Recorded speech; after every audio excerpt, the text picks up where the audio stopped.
150페이지. 제가 아까 이제 요거부터 한다 그랬어요. 그렇죠? 법률행위가 뭐냐 말씀드렸어요. 왜 이게 나온 개념, 왜 이게 나오게 되는가 자 설명을 쭉 드렸고요. 그 다음에 이제 이 법률행위가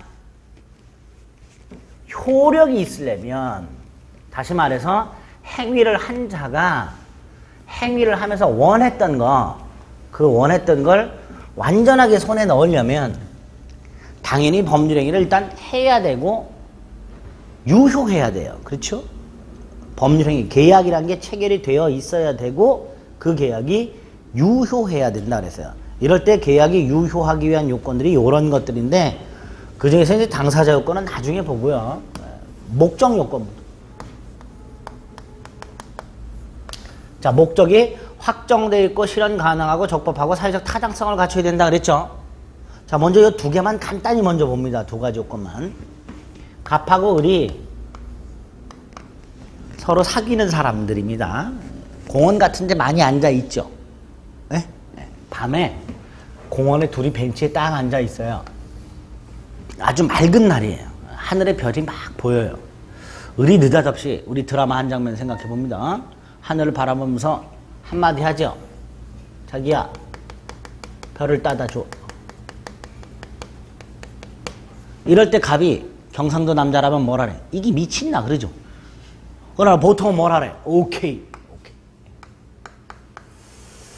두 번째, 갑이 만약에 진짜로 별을 따다 준다고 할 때 돈 받고 따다 줘요? 그냥 따다 줄까요? 당연히 그냥 주겠죠.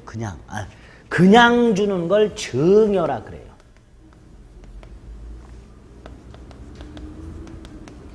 근데 을이 갑에게 별을 따다 달라 해서 갑이 약속을 했는데 안 따다 줘. 못 따다 주죠. 그러니까 을이 예를 들어서 소송을 제기했어. 별 청구 소송. 자, 법원. 물론 현실적으로는 가라 그러겠죠. 가 그럴 거예요, 집에. 근데 이게 만약에 법적으로라면 법원은 뭘부터 판단한다 그랬어요? 예? 아까 뭘부터 판단했어요? 갑과 을 사이에 계약이 있냐 없냐부터 따진다 그랬죠? 따져볼까요? 계약이 있어요 없어요?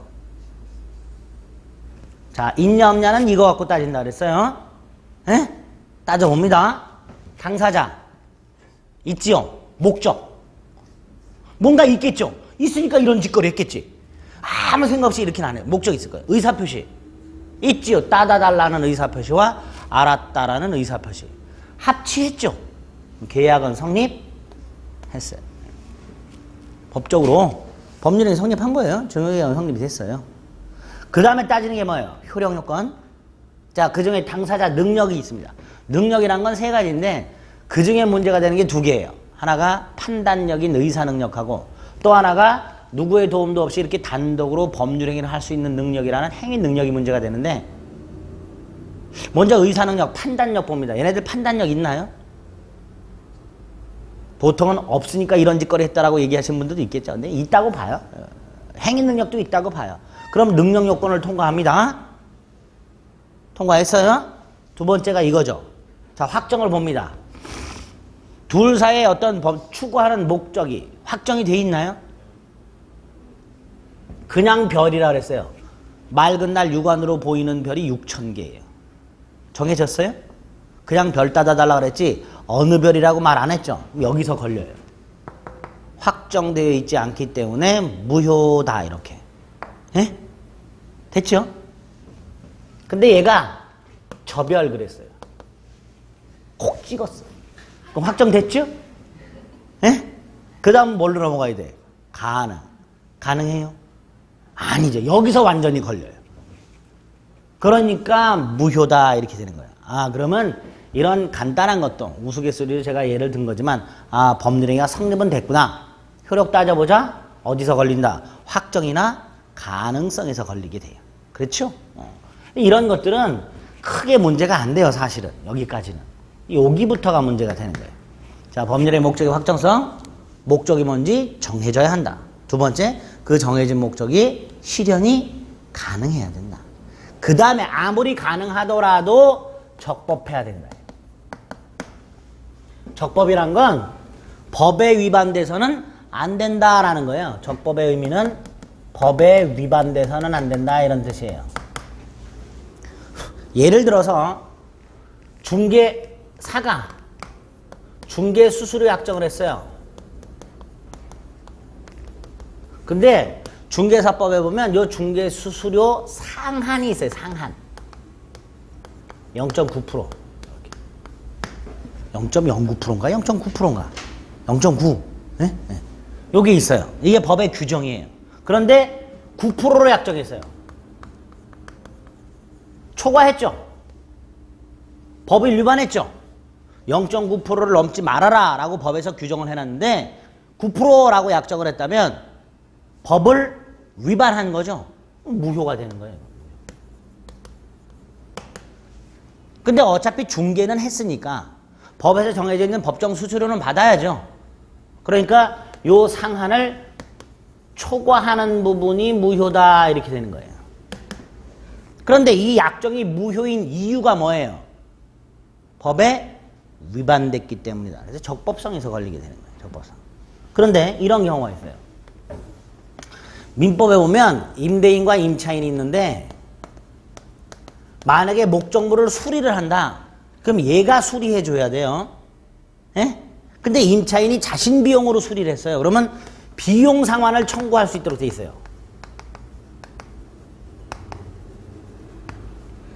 목적물 수리 비용을 임차인이 임대인에게 청구할 수 있도록 돼 있어요. 그런데 둘이 약정을 했어. 이걸 포기하기로. 그러면 법에서는 임차인이 임대인에게 비용 상환을 청구할 수 있도록 되어 있는데 그걸 포기하기로 약정했으니까 이 포기 약정은 요 법을 위반한 거죠. 예? 위반한 거잖아요. 네, 아니요는 대답할 수 있잖아요. 위반했죠? 그럼 무효여야 되죠? 유효요.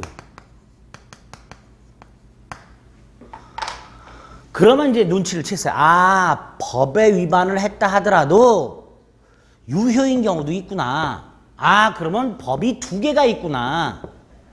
위반했을 때 무효가 되는 법이 있고 위반을 했다 하더라도 무효가 아닌 법이 있구나. 이걸 나눠요. 위반했을 때 무효가 되는 법을 강행법규, 강행규정. 위반을 했다 하더라도 무효가 아닌 법을 임의법규, 임의규정 이렇게 나눠요. 그럼 결국 임의규정이란 건 뭐예요? 지켜도 되고 안 지켜도 되고 강행규정은 꼭 지켜야 되고 이렇게 그렇죠? 네, 그런 것들을 이렇게 나누게 돼요. 그럼 결국 이 적법성에서 말하는 법이란 이 두 가지를 다 말하는 게 아니라 뭐만을 말하는 거예요? 강행규정만을 말하겠죠. 그렇죠? 자, 여기까지 했어요. 그런데 요런 놈이 또 있어요. 갑이라는 사람이 아파트가 있는데 이걸 을한테 팔았어요. 을이 또 팔았어요, 병에게. 이럴 때 을은 잔금 치르고 등기서류를 받았을 거 아닙니까? 그 등기서류를 받은 날부터 60일 내에 지 이름으로 이전 등기해야 돼요. 그런데 을이 지 이름으로 이전 등기를 하지 않고 갑으로부터 등기서류를 받을 때 매수인란을 비워서 달라 그래. 공란으로. 지 이름 안 쓰고. 그래서 서류를 받아가지고 병한테 팔아먹으면서 매수인란에다가 누구 이름을 써? 병의 이름을 써. 그럼 얘는 지 이름으로 등기했어요? 안 했어? 안 했어요. 안 하고 팔아먹었죠? 이런 걸 뭐라 그래요? 미등기 전매. 아시죠 이거? 해보신 분 있죠? 고개 끄덕끄덕 하셨어. 네. 미등기 전매. 네. 부동산을 매수한 사람은 자신의 이름으로 등기를 하고 팔아야 되는데 그걸 하지 않고 막바로 팔아먹는 행위, 이걸 미등기 전매라고 그래요. 이런 미등기 전매가 있게 되면 등기가 얘가 생략이 되고 이렇게 등기가 넘어가요. 이걸 중간 생략 등기 이렇게 불러요.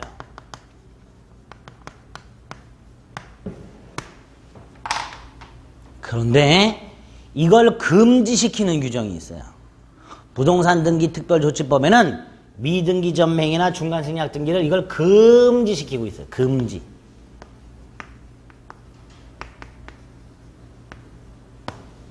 그리고 위반을 하면 이거 위반한 거죠. 3년 이하의 징역. 이렇게. 벌금은 얼마인가? 3천만 원인가 1억인가 하여튼. 징역 또는 벌금형의 처벌을 받게 돼요. 그럼 이거는 꼭 지켜야 되는 규정이에요? 안 지켜도 되는 거예요? 꼭 지켜야 되죠. 안 지키면 국가가 제공한 은팔찌를 차고 국가가 제공한 3년치 콩밥을 먹고 그렇잖아요. 꼭 지켜야 되죠. 지켜야 되니까 무슨 규정이에요? 강행규정. 강행규정인데 유효해. 우리 대법원 유효하다 그래요. 왜 그럴까요? 왜 유효라고 그럴까요? 우리 대법원이? 을이 왜 이런 짓거리 했어요? 을이? 네? 세금 떼먹으려고 그러는 거예요. 세금. 네? 지 이름으로 등기할 때 세금 2배 내죠. 뭐하고 뭐? 취득세, 등록세. 팔아먹을 때 뭐 내요? 세금. 양도세. 그거 싹 떼먹은 거예요, 얘는. 을이 미등기 전매행이나 중간생략 등기를 하는 이유가 딱 그거 하나예요. 세금 떼먹는 거예요. 취득세하고 양도세. 그런데 을이 떼먹은 거 국가 뜯어내야죠. 뜯어내려면 요게 다 유효여야 돼요. 갑을사의 매매도 유효고 을병사의 매매도 유효고 이것도 다 유효해야만 이게 만약에 무효라면 얘는 취득한 적도 없는 거고 판 적도 없는 거예요. 그럼 얘한테는 취등록세, 양도세를 뜯어낼 수가 없어요. 없으니까 뜯어내기 위해서 유효라고 하는 거예요. 보통 이렇게 세금을 떼어먹을 목적, 세금을 떼어먹는다는 걸 세금 포탈이라고 합니다. 법에서는 세금을 포탈할 목적의 이런 짓거리는 우리 대법원은 다 뭐라 그래요? 유효라 그래요. 그래야 세금을 뜯어낼 수 있기 때문에. 그러다 보니까 강행규정을 위반하면 무효지만 예외적으로 유효인 강행규정이 생겨요.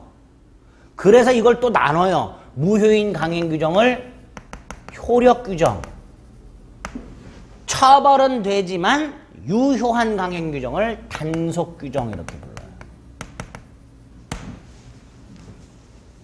자, 그러면 적법성 관련해서는 먼저 강행규정과 임의규정을 구별하자. 그 다음에 강행규정에 위반한 법률행위는 무효다. 여기 한 세트. 두 번째, 강행규정이 또다시 둘로 쪼개진다. 원래 강행규정은 대부분 효력규정이다. 그래서 강행규정에 위반하면 무효지만 예외적으로 단속규정이라는 게 있어서 이 단속규정에 위반하게 되면 처벌은 받지만 그 행위 자체는 유효하다. 따라서 강행규정에 위반한 행위가 언제나 무효가 되는 것은 아니다. 이렇게 시험 지문에 나오게 됩니다. 강행규정에 위반하면 무효지만 언제나 무효 이렇게 나오면 틀려요. 그렇죠? 그러면 나중에 단속규정이 어떤 게 있는지를 몇 가지 더 확인하시면 돼요. 일단 요거 하나 확인해 두시고. 민법은 원칙과 예외의 학문인데 원칙보다는 예외가 훨씬 시험 문제 많이 나옵니다. 그래서 이런 것들을 머릿속에 적법성에서는 확인해 주시면 됩니다. 됐죠? 네. 자, 마지막으로 사회적 타당성이 나왔어요. 사회적 타당성.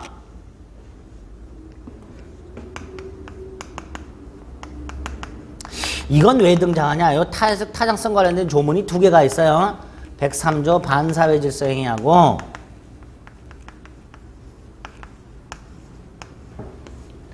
104조 불공정한 법률 행위하고 2개가 있어요.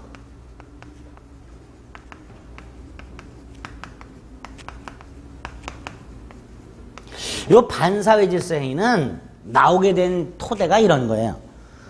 국가가 국민한테 이걸 해라, 하지 마라 이렇게 강요하고 싶으면 법을 만들겠죠. 에? 이렇게 중개수수료 초과해서 받지 말아라 이렇게. 예. 이거 미등기 전매행위 하지 말아라 이렇게 국가가 뭔가 국민에게 하도록 요구를 하거나 못하도록 금지를 시키려면 법을 만들어야 되는데 이걸 일일이 100% 완벽하게 다 법으로 만들 수가 없어요. 예를 들어서 도박자금 빌려주는 거 이거 금지시켜야 되잖아요. 이거 금지시키는 규정이 있을까요? 우리나라에 도박자금을 빌려주지 마라라는 규정이 있을까요?